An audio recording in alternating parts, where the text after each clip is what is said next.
yung masusunod. Okay, pagka sinabi ng teacher, oh, you do your homework, the students will not do their homework.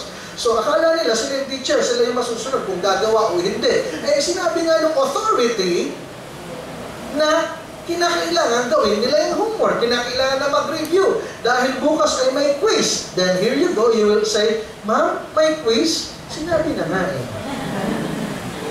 Diba? Sinabi na nga eh. Para hindi ka, mga kapatid, alam nyo ba ang result? Ang result niyan, ito yung pangarap ng lahat. Kaya hindi makuha yung pangarap ng karamihan sapagkat nagkakaroon ng problema doon sa foundation na yun, which is knowing your identity, okay, and obeying your authority, and doing your responsibility.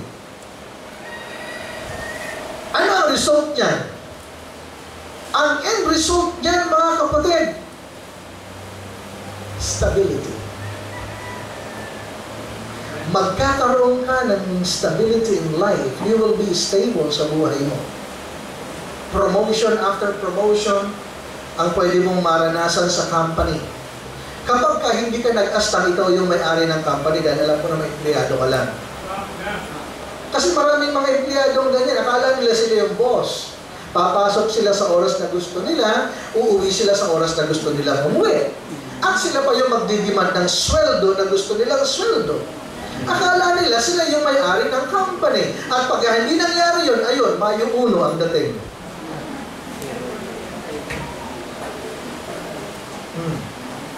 Diba?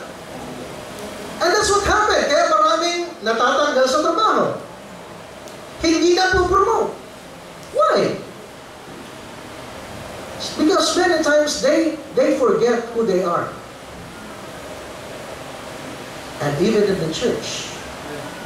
Folks, even in the church. Kaya nagkakaroon ng kaguluhan sa church because many times members don't really know who they are in the church. They think they are the pastor of the church. Pastor, ako ang may pinag-aralan sa simbahan namin. Eh, ano ngayon? Eh, Pastor, ako ang pinakamayaman sa simbahan namin. Ano ngayon? Eh, Pastor, ako ang, ano nga ngayon kung ano ka? Miyembro ka eh. Yun ang dapat mong sinasabi. Pastor, ako po yung member ng church. Yun ang dapat mong ma-recognize sa sarili mo. If you are a member of the church, definitely, you are not the pastor of the church. Because God gave you pastor, and He gave you that command to obey the pastor that have the rule over you and submit yourselves, for they watch for your souls. And that is your responsibility as a member. Your identity is you are the member, your authority is your pastor, and your responsibility is to submit and to obey to your pastor. Amen? Amen. Pagka ginagawa po yun sa church, mga kapatid, hindi pwedeng hindi maging stable ang church. Pati ang mga pastor nagiging stable din sa kanilang kalalagayan, mentally, physically, spiritually. Kaya maraming mga pastor nagki-quit sa ministry dahil hindi nila kinakaya yung pressure. Marami naman hindi man nag-quit, pero yung physical situation nila nag-quit na. Hindi na kinaya. Sapagkat hirap niyang ayusin yung kanyang sitwasyon, yung sitwasyon sa church.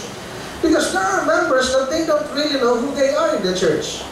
Eh, pastor, paano kapag siya yung deacon ng church? Eh, ano kayo kung deacon ka? Ang sabi nga ng simbahan ng Biblia, ano ang trabaho ng deacon? Tagapagpasunod sa church? No! Sila yung unang taga-suporta sa pastor. Kung ano yung programa na nasa heart ng pastor, sila yung unang susupport doon at pag-i-implement nito, i-encourage yung mga church, yung mga miyembro to do it. Hindi yung i-encourage ang mga miyembro to question it. There is no such an office of the deacon about questioning, but submitting and obeying. And that is the responsibility of the deacon of the church. Eh, pastor, kung ako paano ako yung chairman? Eh, di sa barangay ang tawag doon. This church. Mga kapatid, wala nang tataas pa sa posisyon sa church maliban sa pastor. May nabasa ba kayo sa Biblia na ang miyembro bigay ng Diyos sa church mula sa kanyang puso? O pastor lang? Di ba sa pastor lang yun? Oo. Isipin mo yan, ha? Pagka sinasaktan natin ang pastor, sinasaktan natin ang puso ng Diyos. Buti na lang, hindi ko alam. Alam lang pa ano, sinaktan mo ang puso ko, sinaksak mo, or what. Di ba may kantang ganon? Kung pwede lang maging team song yun minsan, parang gusto mo maging team song yan. And you know, why is it happening in the church? Because many, many times, people in the church don't know who they are in the church. Kung bakit hindi nabibuild yung magandang relationship. You know, even in the church, napakaganda po na i-promote yung friendly relationship ninyo dito. Yung kayo'y magkakaibigan dito sa church. Lahat, isang pamilya kayo, dapat higit pa nga sa magkaibigan ng turingan sa simbahan. Alam niyo mga kapatid, kung ako ay may mahal sa buhay na unbeliever, ang relationship ko higit pa sa relationship ko sa church. Dapat higit sa church. Why? Sapagkat ang relationship natin bilang mga mananampalataya, hindi lang pang lupa hanggang langit. Pero sa ating mga mahal sa buhay na hindi saved, our relationship is just an earthly relationship. Once they die, and once you die, your relationship is over. You cannot bring them to heaven with your relationship. Bilang magpinsan, hindi mo yan kayang dalhin sa langit. Bilang magkamag-anak, bilang magkapatid, maging magulang, nanay, tatay, mga kapatid, hindi natin kayang dalhin sila sa langit, sa relationship na yan. Pero tayo bilang magkakapatid sa pananampalataya, hindi man tayo magkadugo physically, thank God, the blood who is in us spiritually is the same. And that is the blood of Jesus. Kaya nga tayo magkapatid. Dahil iisa ang dugong nananalaytay sa atin. Type J. Diba? Depende. Yung bigkas sa yun, depende po yan kung saan kang probinsya. Okay, pwede ang bigkas ng type G. Kasi yung anak ko, ang pangalan niyan, EJ. Errol John. Ano po? Pero kapag ibang tumatawag si EJ. Kaya depende kung saan probinsya ka, ano? Galing. Pero nagkakaintindihan naman tayo doon sa J. Diba? As in Jesus. Okay? So, pwede naman kasi G as in Jesus. Depende kung ano yung province ninyo. Okay? Mga kapatid, isinasaayos lang natin muna ha. Ano? Gusto kong magkaintindihan kasi tayo dito para pag uwi natin, yung ating relationship ay mabuild. Bilang magkakaibigan, ito na nga eh, nagkaroon na nga tayo ng friendship din. Pag uwi pa natin, magkakaaway pa rin tayo. Hindi gano'n. Magkakasama pa rin. Dati kayo, magkatabi sa upuan. Ngayon, yung isa nasa harapan, ikaw nasa likuran. Diba? Nagkakaroon ng problema minsan eh. Sapagkat, minsan hindi natin alam kung sino tayo. Nalilimutan natin eh. Okay? Minsan, nalilimutan natin na tayo pala ay makasalanan din na tulad ng kapatid natin. Nakala natin mas banal tayo kaysa sa kanya.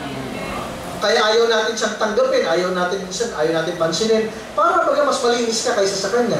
Para mas tama ka kaysa sa kanya. Mga kapatid, lagi natin tatandaan, lahat tayo dito makasalanan.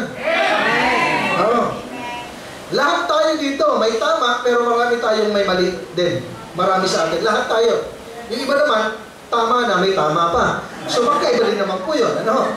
So, depende kung ano ka, kung saan ka doon. Ikaw yung nasa tama o ikaw yung may tama. Depende kung ano ang sitwasyon mo ngayon. Ano?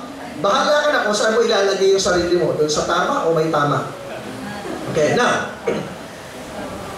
Alam mo na eh, kapag lalabas ka pa rin mamaya na hindi mo naayos ang relationship ninyo, wala ka sa tama. Maaaring nandun ka sa may tama. No?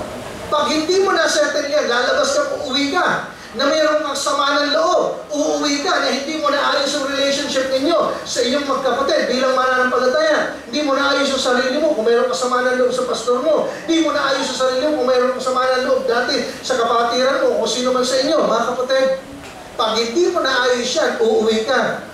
Wala ka sa tama, may tama ka. May tama ka. Pagka ganun. Mapapabilang ka doon sa mga taong may tama. Amen po ba? Naintindihan nyo? Okay. So I hope na tayo ay magiging maayos hanggang sa ating pag-uwi, sa ating pag-iwahiwalay. Tayo uuwi ng lahat tayo ay masaya, lahat tayo ay nasa ayos yung relationship natin, at masaya tayo magpapatuloy at maglilingkod sa Panginoon. Amen? Iba ang pwedeng mangyari sa church ninyo kapag i-promote niyo yung ganyang relationship. Yung kayo'y nagkakaisa, sabi nga doon sa awitin, napakaligaya at kahanga-hanga sa ating pagmasid. Ang nagkakaisa, laging sama-sama na magkakapatid. Kahit may problema at wala kang wala kang pera, di ba't laging masaya? Ganyan nga ang buhay ng Natay Jesus. Laging may galak sa tuwa. So that's the song. Diba? Iba-ibang ginagawang title ng mga yan. Okay, meron niyang laging may title sa Batangas ay sa Mindoro area. Ang title na nila dyan ay Napaka. Yun ang title na dyan. Ano yung kantayin natin? Kantayin natin yung Napaka. Yun. Yan yung ano yan. So, iba naman, ang title niyan ay Maligaya. Okay? So, parang tinapay lang ang dating, ano? Okay. Maligaya. Sa Bicol kasi, yung tinapay na maligaya, yun yung kalihim. Okay. Sa English ay secretary. Yung tinapay na may pula sa gitna. So, ang title niyan ay Laging Sama-sama. Okay. So, depende naman sa kung anong ginagawa. Pero, of course, originally, laging sama-sama. Now, mga kapatid, tingnan nyo. Lahat tayo nangangarap ng isang napakagandang relasyon bilang magkakaibigan. Paano tayo magkakaroon? Paano natin ma-attain? Paano natin ma-achieve? Paano natin ma-reach? Sa ating tahanan, sa ating simbahan, sa ating paaralan, yung ganong relationship bilang magkaibigan. Number one, it takes the right foundation for us to have that kind of relationship. Right foundation. Kinakailangan ang pundasyon ng iyong pagiging magkaibigan ay nasa tama. Pag hindi po tama ang pundasyon ng iyong pagiging magkaibigan, it won't last. Hindi ito magtatagal. Masisira yan. Pag hindi tama ang pundasyon. And, you know, in any relationship, pag hindi tama ang pundasyon, mabilis masira. Mabilis mabuwag. If you're an engineer, you know it. It takes to have a right foundation for you to build a big building, a strong edifice, a strong building. Dapat tama ang pundasyon yan. Ganun din sa relationship, sa family, sa ministry, at maging sa company, in a corporation, even in education. It takes the right relationship, mga kapatid. It should have the right foundation of that relationship. And that foundation, number one, it should be the Lord. Ang tamang pundasyon ng anumang gusto mong itayo sa buhay mo, lalong-lalo na ang patungkol sa pagiging magkaibigan, it should be the Lord. Mga kapatid, it is very obvious what the Bible says in 1 Corinthians chapter 3, verse number 11. It says, "For other foundation can no man lay, that is laid, which is Christ Jesus Christ." Wala nang ibang pundasyon pa na pwede pang itayo. Ang iba, dahil mayroon ng pundasyon at siya ay matibay na pundasyon. He is our firm foundation, the solid rock of our life. None other than the Lord Jesus Christ. And this is what the Bible says. He is the right foundation. He is the solid foundation. Kung gusto nating maging matibay, dapat ang Panginoon. Dahil kung ang pundasyon lamang, mga kapatid, ng inyong pagiging magkaibigan, ay dahil lamang ikaw ay pinamerienda, paano na pag walang merienda? Kaaway mo na. Kaya nga salamat sapagkat yung sinasabi natin kaibigan, sinikap natin na sila'y maanyayahan para sa kanila'y patunayan na gusto nating i-build yung matibay at mahusay na relasyon sa buhay. Walang iba kundi ito ay ang relasyon una sa Panginoon. Dahil pag hindi natin na-settle ang relationship sa Panginoon, mga kapatid, ano bang relationship yan? Gaano mang kamahal ang iyong naging puhunan para lang siya'y maging kaibigan, mawawala din yan. Masisira din yan. It takes the right foundation for you to have a strong, friendly relationship. Tamang pundasyon, and it's the Lord. The Lord is the right foundation. Even in the Old Testament, sa buhay po ni Abraham. Okay? Sabi sa James chapter 2, verse number 23, "The scripture was fulfilled which saith, Abraham believed God, and it was imputed unto him for righteousness, and he was called the friend of God." Tinawag siyang kaibigan ng Diyos dahil siya ay nanampalataya sa Diyos. Mga kapatid, ang susi para makuha mo ang tamang pundasyon sa buhay ay pananampalataya sa Diyos. Amen.